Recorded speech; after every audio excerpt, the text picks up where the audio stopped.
전반 30분쯤이죠. 가르시아 감독이 벤치 쪽으로 이강인 선수를 불러가지고 얼굴 움켜쥐고 막 이런저런 지시를 내리는 그런 장면 이후로 조금 나아졌습니다.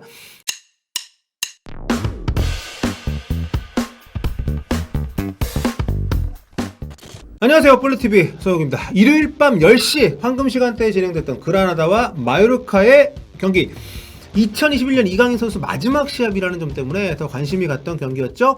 이강인과 쿠보 타케후사, 이 두 선수가 동시에 기용이 된다는 점 또한 선발 명단을 확인한 직후에 아주 관심이 가는 관전 포인트였는데요. 하지만 이 두 젊은 스타들이 주인공이 될 줄 알았던 이 시합의 진정한 주인공은 상대팀 그라나다의 노장 공격수 호르헤 몰리나였습니다. 무려 1982년 4월 22일생입니다. 몰리나 선수. 이날 이강인 선수가 빼앗긴 볼에서 시작된 그라나다의 선제골을 비롯해서 팀의 첫 3골을 모두 혼자 집어넣는 괴력을 보여주면서 그라나다가 거둔 대승의 주인공이 됐습니다. 그라나다는 몰리나의 헤드트릭을 비롯해서 모두 4골을 터뜨리면서 마요르카를 4대1로 대파를 했는데요. 이날 헤드트릭을 기록한 몰리나 선수 만 39살 8개월의 나이. 야, 대단합니다. 역대 라리가 최고령 헤드트릭 기록 보유자가 됐는데요. 기존 기록은 지난 2019년, 2년 전이죠. 당시 호아킨 선수가 만 38세 4개월 20일의 나이로 세운 기록인데, 전설의 디스테파노가 65년인가? 굉장히 오래된 기록을 호아킨 선수가 경신했는데, 이거를 불과 2년 만에 몰리나 선수가 앞지르게 된 겁니다. 그리고 이 기존 기록 보유자인 이 호아킨 산체스 선수는 그 2002년 8강전 그 헤트트릭 실축했던 바로 그 호아킨 맞습니다. 2002년 월드컵 때도 레알 베티스 소속이었고 그 사이에 다른 팀들 뛰었습니다만 지금도 여전히 2015년에 다시 돌아온 레알 베티스에서 현역으로 계속 뛰고 있는데, 야, 정말 대단하지 않습니까? 2002년에 월드컵 뛰었던 선수가 아직도 현역으로 뛰고 있습니다. 스페인의 이동국이라고 해도 되지 않나. 자, 다시 경기로 돌아가 보겠습니다. 자, 이날 마요르카의 가르시아 감독이 그간 좀 꺼리는 것처럼 보였던 두 선수 선발 동시 기용 카드, 쿠보하고 이강인 선수를 동시에 선발로 내는 이 카드를 꺼내든 이유는 확실하게 승점 3점을 챙기겠다는 거였죠. 선제골을 넣겠다는 의지를 보여준 거다, 저는 이렇게 생각을 하는데요.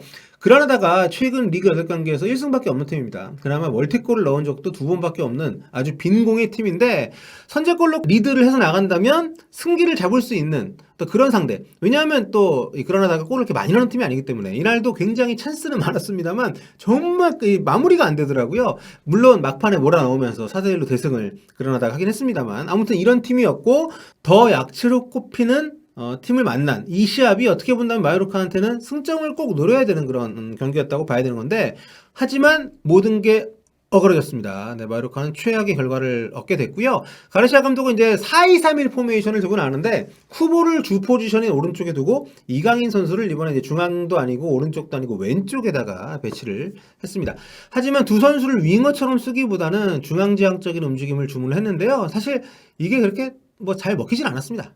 최전방과 섀도우 형태로 중앙에서 종적으로 배치된 더블 로드리게스, 그러니까 앙헬 로드리게스하고 다니 로드리게스가 쿠보 이강인과 그렇게 조화롭게 막 이렇게 좀 팀워크가 보이질 않았어요. 이게 어느 한두 명 선수 개개인의 문제라기보다는 조합 자체가 굉장히 좀 설익은 듯한 느낌을 줬습니다. 특히 이강인 선수는 이날 좀 컨디션도 이렇게 많이 좋아 보이진 않았죠. 잔실수들이 좀 있었고, 이게 그 낯선 역할과도 좀 연관이 있지 않나. 물론 첫 실점의 빌미가 된 그 볼을 빼앗긴 하프라인 부분이긴 했습니다만, 이 볼을 뺏겨가지고 바로 역습포용에 실점했기 때문에 이거는 좀 변명의 여지가 없다고 할 수 있겠습니다만, 아무튼 그 뒤로도 경기가 잘 안 풀렸는데 이게 전술적으로 좀 충돌이 되지 않았나. 이 기용된 선수들끼리. 그 뒤에 이강인 선수는 실수에 대한 부담 때문인지 약간 좀 위축된 모습들이 있었는데요. 전반 30분쯤이죠. 가르시아 감독이 벤치 쪽으로 이강인 선수를 불러가지고 얼굴 움켜쥐고 막 이런저런 지시를 내리는 그런 장면 이후로 조금 나아졌습니다. 근데 이때 이강인 선수 표정이 후반전에 마스크 쓰고 앉아있던 게 이것 때문인가? 감독 지시 이후 전반전 도중에 위치가 중앙으로 바뀌었고요.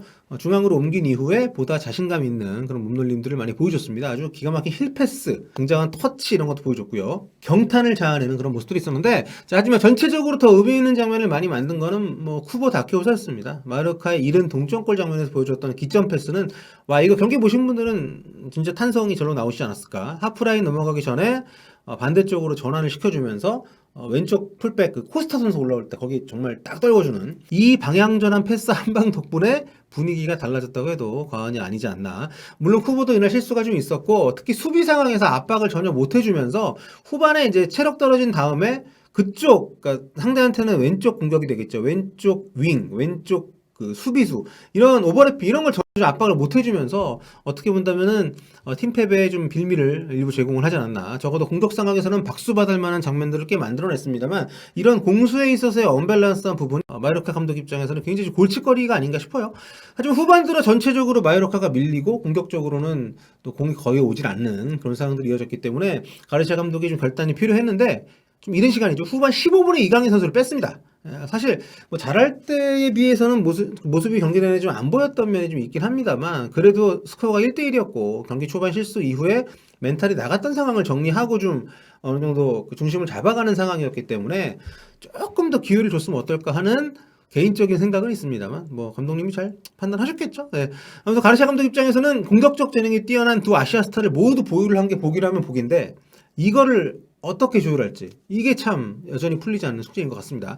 참고로 마요르카는 자체 유튜브를 통해서 무려 4개국 언어로 라이브 입중계를 진행을 해서 눈길을 끌었는데요. 일본어, 한국어, 스페인어, 영어 이렇게 4개 채널인데 일본어 채널 시청자 수가 가장 많더라고요. 네, 근데 이거 다 합쳐도 뭐 1000명이 안 되기 때문에 의미 있는 숫자 차이는 아닙니다만. 자, 이강인 선수는 교체된 뒤에 벤치에 조금 앉아있다가 밖으로 나갔습니다. 10여 분 뒤에 다시 돌아와서 벤치에 마스크 쓰고 앉아있는 게 확인이 됐는데 벤치에 앉은 사람들 그 마스크 쓴 사람은 거의 없더라고요. 요즘 때가 오랬다는데 불안불안합니다. 아무튼 마요르카는 이강인 선수 나간 뒤에 곧바로 1대2 추가골 내주더니 그 뒤로도 2골을 더 얻어맞으면서 말 그대로 강락골, 강인 나가니까 골 먹는다를 시전하면서 참패를 하고 말았습니다. 이 시합으로 마요르카는 4승 8무 6패째를 기록을 했고요. 14위로 머물게 됐고 그라나다가 1승 추가하면서 많이 승점이 두 팀이 4점 차였는데 마요르카를 1점 차로 따라 붙었습니다. 그나저나 마요르카는 질 때마다 대패를 하면서 골득실 관리가 정말 안 됩니다. 아 참 마이너스가 이게 몇이야. 마요르카는 이제 2021년 경기가 없습니다. 2주 쉬고 다다음 주 월요일 새벽에 이제 바르셀로나하고 경기를 하는데요. 메시가 또 올 시즌에 지금 7위까지 떨어진 정말 21세기 최악치다 이런 얘기까지 나오는 바르셀로나이긴 합니다만 그래도 빅클럽 경기고 좀 기대가 되지 않습니까? 이강인 선수 활약 좀 쉬는 기간 동안 절치부심해서 좋은 모습 보여줬으면 좋겠습니다. 자 여러분 여기까지 오늘 후토크 마무리할게요. 다음 시간에 뵙겠습니다. 꿀빠